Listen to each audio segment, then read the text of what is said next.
Hey guys, Wolfie here and welcome back to the channel. As always, the usual disclaimer, any opinion here is mine and mine alone. This is the long-awaited venue review for the Museum of Ice Cream. The good news here is that I have a video uploading to the channel at the time of this particular recording. It has a little bit of a life update, but it also has a singular Reddit story, which I will be going back into after this video is done. I just don't know when. It's more like what videos are there, what stories are there for me to talk about, that sort of thing. Now, I do want to give some information about the Museum of the Museum of Ice Cream. I am a little bit tongue-tied, so it's kind of like similar to the Color Factory in the sense of like a few locations, stuff for everybody. However, with the Museum of Ice Cream, there is a lot more variety in the sense of like stuff for adults as well as kids. So with that, I'm going to see if I can get into one of my recent emails I got from them with some exciting news, without providing my personal information. So I will be right back to see if I can grab that email. Okay, so I am back. I got this email earlier this week with exciting news for those who are into the Museum of Ice Cream. They are expanding. Now, on a global scale, this is location number 7. In the U.S., this is number 6. They are expanding into the West Coast. And to be more specific, Las Vegas. So, sometime in 2026, let me see if I can see here. So we don't know when in 2026 the Museum of Ice Cream will open its doors in Las Vegas, Nevada, but it is coming to Nevada for sure in 2026. So this is the 6th location in the U.S., the 7th globally, and the reason why I say number 7 on a global scale is that we have a Museum of Ice Cream in Singapore, which is in Asia. Now, the area in Las Vegas is opening up is called Area 15. So, those of you who are familiar with this part of Nevada, Las Vegas, Area 15, please let me know in the comment section, like the specifics in that part of Las Vegas, if you don't mind. If you're uncomfortable, I'm okay with that. But only if you're comfortable. Now back to me. So regarding the website, I will have that in the description below, so that way you guys can take a look at some stuff there on your own time. But it is a something for everybody, just like the museum, just like the Color Factory. Although the Museum of Ice Cream's biggest advantage here is that they have more locations, and if you look at the ratio of Color Factory locations in the U.S. versus Museum of Ice Cream, when it comes to the end of 2026, it will be a 2-to-1 ratio, meaning that the Museum of Ice Cream will have twice the number of locations nationwide as opposed to the Color Factory.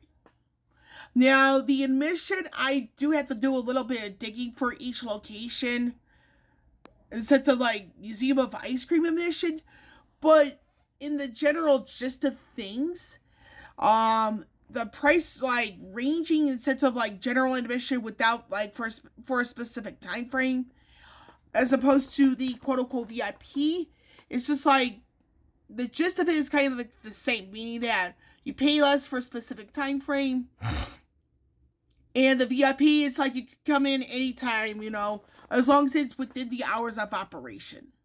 Now,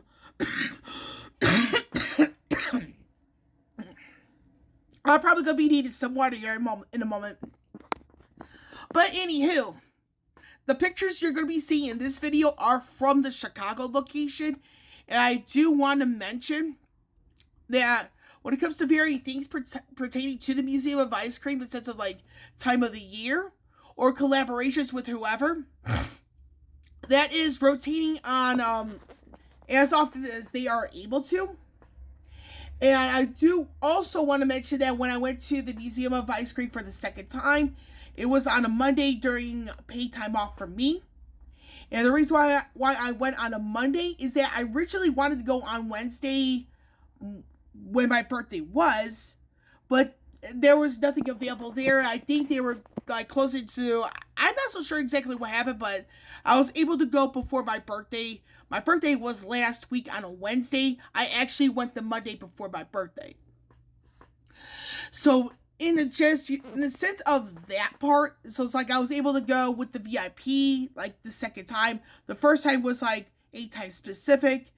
And I do want to mention here that if you live in the city of Chicago, I believe there is a disco you can use, but it's got some pretty severe restrictions on it. And those specific restrictions mean that it has to be used between Sunday and Thursday of each week. And you cannot use it on the VIP. You can only use it like with the general admission, and it's time specific. So I just want to point that out for those who are near the Chicago location. There is a discount code tied to the Chicago location. The thing is that one, you have to live within the city of Chicago limits, because I believe this is a local discount. 2, it has to be used between Sunday and Thursday of each week. And 3, within all that, it has to be the general admission that's like tied to a specific time slot. So it's like some people kind of went, it's not worth it. Who really knows? Now, another thing that Museum of Ice Cream has in common with Color Factory is that you can add things onto your admission as you see fit. Now, with the VIP aspect, it's like you get a free drink, a bracelet, and I'll be right back to show you those photos. Okay, so with the VIP admission for the Museum of Ice Cream, you get some format of a wristband. And this right here is, it's a poker chip, but it's like signifying that, hey, I am a VIP, I have a free drink. And I'm going to see if I have the menu on my internet browser on my phone. So that way you guys get the gist. I mean, it's not what you're going to see when you get there, but it gives you an idea. So, this is the beverage I have. So those who know me really well know I don't drink. This is what's called a cherry sherry. And for those of you who are bartenders, you will recognize this as the Shirley Temple. It's not alcoholic. And when it comes to like a free beverage, I will always go for what's known as a mocktail. What a mocktail is it's a beverage that looks like an alcoholic drink that has no alcohol in it at all. So it's a mocktail. And those of you who know what Shirley Temple is, this is pretty much it. Although you may not be able to see it very well, I'm going to zoom it in. So I'm going to zoom in at the very bottom here. This particular beverage, it has cherry boba in it. So that helps out with the Shirley Temple, like here at the Museum of Ice Cream. This is pretty much what it is. Now you see here, I'm going to see if I can zoom out the photo a little bit. So there is like a sheet you're given. You don't have to pair up with anybody necessary to do it. It's like a bunch of stuff like, crossword puzzles, like first thing comes to the mind, this or that, blah, blah, blah. So, here is the thing that the Museum of Ice Cream is known for: free ice cream samples. Now, you are given about anywhere between 4 and 6 free ice cream samples, like at varying stations, and the serving size is appropriate. I mean, I really enjoy, understanding certain things with ice cream. And yeah, I actually consumed it a little bit before taking a picture, which is kind of a bizarre move on my end. I own it. I'm not sorry. Now, towards the start of this whole thing, there's this little board like where I'm grateful for, I am from, da-da-da-da. Now, I just used Chicago here in the sense of like I am from, in the sense of this is the location I visited. I'm not going to reveal where I exactly live because I'm not in the mood to dox myself. And this is I Dream Of. Somebody put cats there. I put equality. And then here, I Am Grateful For. Somebody put here Squid Game, ice cream. It's really good. And I put my oldest sister and the cat's name. Sandy, he's being a clingy orange lately. For those of you who are wondering, he loves being near me.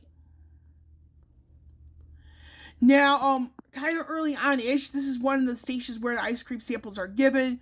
This is like basically doing all this stuff. This is like one of those seasonal thing where it's like the snow globe, all that good stuff. And this is like a seasonal flavor. We're just like hot cocoa in the sense of their take on that beverage. Now, this is very much my attempt at writing left-handed. I'm actually what you would call ambidextrous, meaning that I can write with both my left hand and my right hand, although I am more dominant writing with my right hand. No pun intended there on timing. So this is a seasonal thing, and then this is me writing with my dominant hand. Although you see here, I am actually not that bad writing left-handed. Although I can work on it. Now, this is one of the other stations where it's like, you have something to do. This is mini golf. And this station, I believe, I'm not so sure if it's sherbet or sorbet, but it was really damn good. I love it. But yeah, you can probably tell in the background, this is miniature golf. It's just like, I just don't care. I'm like, if you're playing by yourself like I do, it's like, you could just like, maneuver this as like if we're playing hockey. That's just my opinion. And using this to play quote unquote hockey is exactly what I did. Now in the next room, there's this thing. It's like things that you would see like at a carnival, like amusement park. So you have the whack-a-mole or scoop-a-scoop. You have basketball. You have like the Ferris wheel. That's my score on the whack-a-mole.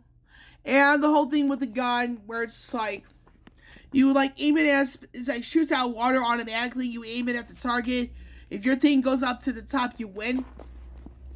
Now, I actually allowed a kid to win over me on this a couple of times because I'm like, not so much good. It's like, for me, I just like wanted the kid to win, give something to cheer him up, with the times we're going through in the U.S. Just do something, a small gesture, allowing the kid to win, just to make his day. And I say him because the kid I was like battling against was like a young son. And then this is another part of the amusement park aspect, so FYI.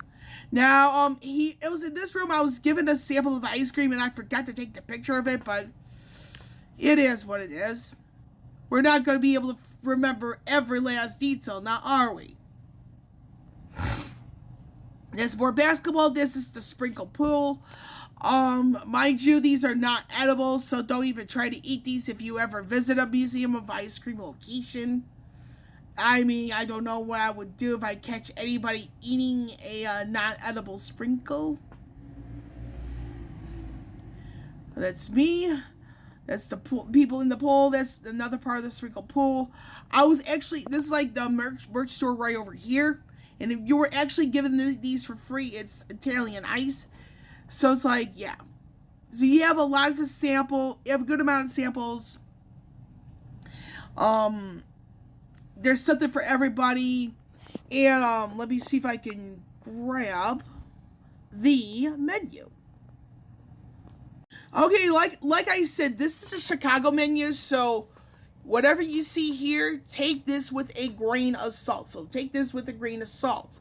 Now, when you get to the speakeasy part, I'm not so sure if it's going to be named the same at every location, so there's a bit of a warning there.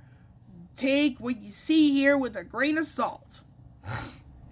So you have your, the top left is the cocktails, the top right is wine, and then you have here cold coffee. Now, I'm not 100% sure if that's alcoholic or non-alcoholic, but I don't drink coffee, so I don't have to worry about that. Now, you have something here down below. That is the non-alcoholic drinks. So you have here pickled pink, which is pink lemonade, prickly pear puree, gummy candy. The beverage you saw earlier in this video is the Cherry Shirley. That is the Shirley Temple. And then you have here the Magna Float, which is vanilla ice cream, strawberry or mandarin soda, and sprinkle letters. Which is like a soda float. I mean, I may be inclined to, if I go back, I may be inclined to try this next, the Magna Float, because that looks really good. And it's like a variant of the root beer float, because it's traditionally root beer and vanilla ice cream, but people do use other flavors of soda pop with the ice cream. So just a bit of a FYI there. So there is coffee there. Okay. So it is alcoholic in certain aspects here. You have here the affogato, which is $4 more to this particular beverage.